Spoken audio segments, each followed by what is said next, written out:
Congratulations, Olga Vidya, for 18 million subscribers. Please do like and subscribe Olga Videos. So అయితే let's go for the back end of the stories. అసలు మీ లైఫ్లో కృష్ణనగర్ కష్టాలు ఉన్నాయా? ఉన్నాయా? ఏమున్నాయి ఏంటి?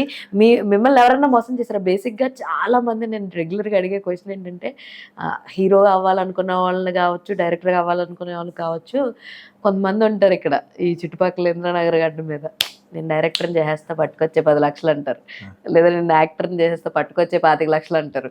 సో అలా మిమ్మల్ని ఎవరైనా టచ్ చేశారా? లేదంటే ఎలాంటి కష్టాలు ఫేస్ చేశారు? హార్డ్షిప్స్ ఏమైనా ఉన్నాయా మీ లైఫ్లో అంటే ఏం చెప్తారు? అలా ఏమి ఎక్కడ మోసపోలేదండి. ఎందుకంటే నన్ను ఎవరో తీసుకొచ్చి ఇది చేస్తానని చెప్పడం కానీ నేను పని చేస్తూ వచ్చేసానండి.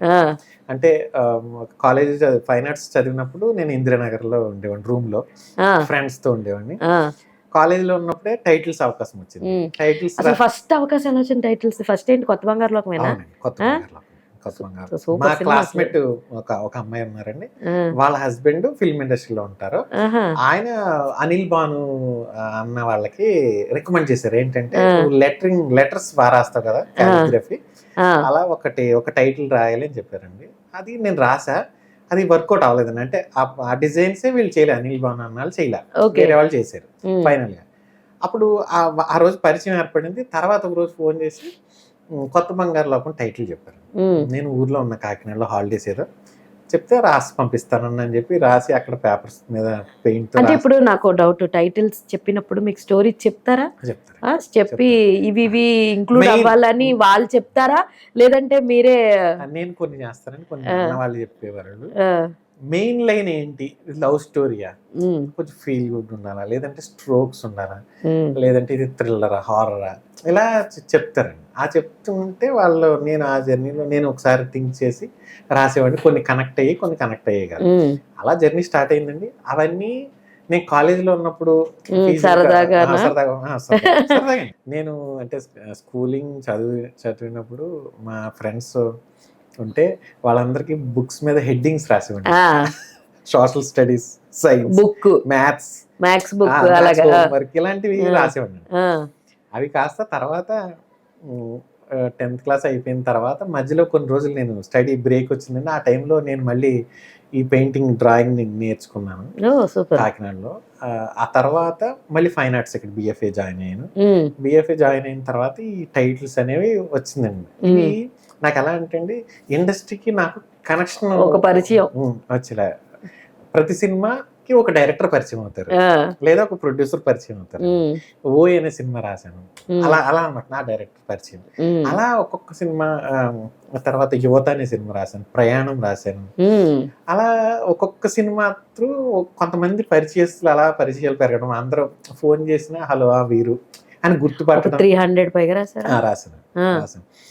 కొన్ని రిలీజ్ అవ్వలేని సినిమాలు అయితే చాలా ఎక్కువ ఉన్నాయండి. నేను ఓవరాల్ గా 6000 ఫాంట్స్ రాశానండి. 6000 ఫాంట్స్ అంటే ఒక సినిమాకి ఒక 20 టైటిల్స్, 20 లోగోలు రాయటం, లేదంటే ఒక 30 లోగోలు రాయటం, లేదా పెన్సిల్ స్ట్రోక్స్ అయితే 40-50 రాయటం. అలా రాసి అందులో ఏదో ఒక్కటి మాత్రం ఓకే అవుతుందండి, అది పోస్టర్ వేస్తారు. కానీ మిగిలిన 40-50 నా దగ్గరే ఉంటాయి. అవన్నీ మా వైఫ్ వాటి మీద నెంబర్స్ వేసి నా కోసం మళ్ళీ ఎప్పుడైనా అవసరమయ్యి ఏదైనా ఫాంట్, ఏదైనా అంటే ఏదైనా ఒక, నాకు ఎలా అయిందంటే అండి, ఏదైనా కొత్త టైటిల్ రాయాలంటే ఒక లైబ్రరీలో వెతుక్కున్నట్టు నేను వెతుక్కుని తీసి ఇది వర్కౌట్ అవుతుంది అని తీసి రాసిన సందర్భాలు చాలా ఉన్నాయి. ఓ సూపర్. మీ వైఫ్ ఏం చేస్తుంటారు? తన హౌస్ వైఫేనా? ఓకే. అంటే ఆవిడ అన్ని రాసి పెట్టి భద్రపరిచారంటే ఓకే, ఆవిడ కూడా ఏదైనా చేస్తూ ఉంటారేమో అని అనుకున్నాను. నేను స్క్రిప్ట్ తెలుగులో రాశాను అనుకోండి, తనని ఇంగ్లీష్ లో టైప్ చేయమని తనకి పని చెప్తూ ఉంటా, నేర్పిస్తూ ఉంటారు అనమాట పని. సీతారామం కూడా మీరే రాశారని విన్నాను నేను. లాస్ట్ గా రాసిన టైటిల్ కూడా ఏంటి యాజ్ ఆఫ్ నౌ ఇప్పుడు దాకా? నేను డైరెక్టర్ అయిన తర్వాత రీసెంట్ గా, అంటే సినిమా షూటింగ్ అయిపోయి పోస్ట్ ప్రొడక్షన్ వర్క్ జరుగుతున్నప్పుడు వృషకర్మ రాశానండి. ఓహో నైస్. అది యాజ్ ఆఫ్ నౌ ఇప్పుడు దాకా టైటిల్ రాసేటప్పుడు కానీ, లేదంటే వాళ్ళతో నేను మూవీ చేస్తున్నాను, డైరెక్షన్ చేస్తున్నాను ఎవరితో చెప్పలేదు. కానీ ఈ వృషకర్మ ఆయన విరూపాక్ష చేశారు కదండి, పిలిచారు. పిలిచినప్పుడు సార్ నాకు తక్కువ టైం ఉంది, నేను ఒక మూవీ చేస్తున్నాను సార్. మూవీ అంటే ఏం చేస్తున్నారు? Direct okay. డైరెక్షన్ చేస్తున్నట్టు ఒకసారి కలుద్దామా అన్నారని కలిసాను. వెళ్ళి కలిసినప్పుడు ఆయన ఎక్స్ప్లెయిన్ చేసి నీ ఫాంట్స్ అన్ని చూశాను, ఇది ఒకసారి ట్రై చేయండి అని అన్నారండి.